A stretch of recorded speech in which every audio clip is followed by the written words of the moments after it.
जिस्म वगैरह दर्द करता रहिंदा है, जिस्म दे विच थकावट रहिंदी है, लत्तां पिंडलियां दर्द करदियां रहिंदियां, ये उन्हां वास्ते बहुत ही ज़बरदस्त। की हाल है, सब ठीक ने? अच्छा भाईजान, अज एक बहुत ही ज़बरदस्त नुस्खा लैके तुहाडे भरावां कोल हाज़र होए हां।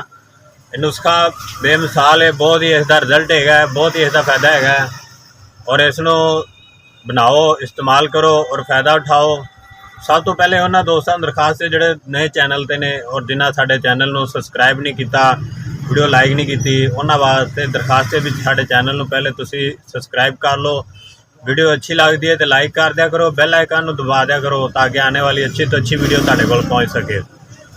और अज ये नुस्खा उन्होंने दोस्तों वास्ते तैयार करन लगे हैं जोड़े दोस्त मर्दाना कमजोरी का शिकार ने या जिन्होंने कतरे वगैरह आते रहते हैं। कतरे चाहे मनी के होन या पेशाब के होन, किसी भी तरह के कतरे होने, इहदे इस्तेमाल के नाल इंशाल्लाह बिल्कुल बंद हो जाएंगे। हर तरह की कमजोरी खत्म हो जाएगी। इन्हां दी कमजोरी है तो वह भी सैट हो जाएगी। अगर कोई जिस्म वगैरह दर्द करता रहिंदा है, जिस्म दे विच थकावट रहिंदी है, लत्तां पिंडलियां दर्द करदियां रहिंदियां, ये उन्हां वास्ते बहुत ही ज़बरदस्त नुस्खा है। अज तुहानूं नुस्खा बनाने नाल उसकी तस्वीर दिखाने और ये तमाम चीज़ां जिहड़ियां तुहानूं पंसार स्टोर तो और देख के लैनी है। कोई चीज़ खराब ना हो, कोई चीज़ लगी ना हो, खालस चीज़ हो, एक नंबर चीज़ हो। दो नंबर चीज़ां अजकल बाजार च बड़ियां आ रही ने पंसारियां दुकान पर। तुसी जेड़ा ना एक नंबर चीज़ लैनी है, दो नंबर चीज़ नहीं लैनी। और चीज़ एक नंबर लैनी, दो नंबर चीज़ नहीं लैनी। बाद ये नहीं कहना सानू फायदा नहीं होया, साढ़े पैसे ज़ाया हो गए ने या हकीम साहब ने सानू चीज़ एक नंबर नहीं दसी। ठीक है, इहदे हर चीज़ जी ना दो नंबर मिल जाती बाज़ारों। एक नंबर भी चीज़ मिलती है, दो नंबर भी मिलती है। तुसी एक नंबर चीज़ लैके इस्तेमाल करनी है और दो नंबर चीज़ नहीं लैनी। और अज चलने अज के नुस्खे की तरफ ताकि वीडियो लंबी ना हो, तुहानूं इंतज़ार ना करना पवे नुस्खे का। आजो चलने नुस्खे की तरफ। नुस्खे दे विच सब तो पहले असी चीज़ इस्तेमाल करांगे तुखमे भिंडी। आम जिहड़ी घरां दे विच भिंडी पकदी है उसनूं पका के खाया करो, उसका बहुत ज़्यादा फायदा होंदा है। और इस दे बीज जिहड़े ना असी इस्तेमाल करांगे तुखमे भिंडी। ठीक है, यह चेक कर लो तुसीं तुखमे भिंडी।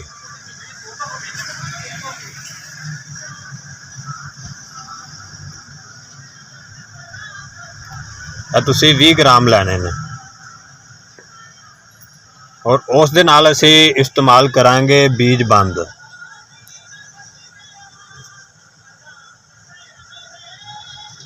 बीज बंद ये भी 20 ग्राम। और उस दे नाल असी इस्तेमाल करांगे तीसरी चीज़ मूसली स्याह।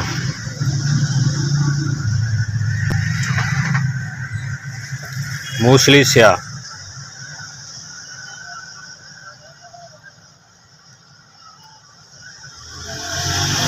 और इस दे नाल असी चौथी चीज़ इस्तेमाल करांगे जड़ पान।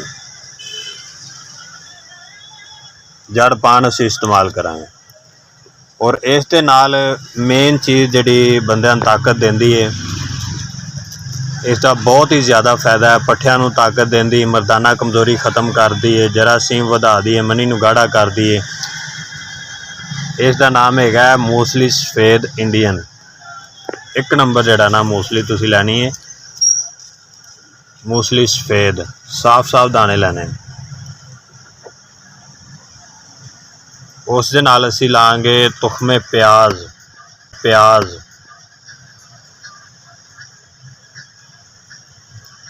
तुखमे प्याज है 6 चीज़ों का साडा नुस्खा है। यह तुसी 20-20 ग्राम जड़ा ना सारिया चीज़ां लै लैनियां।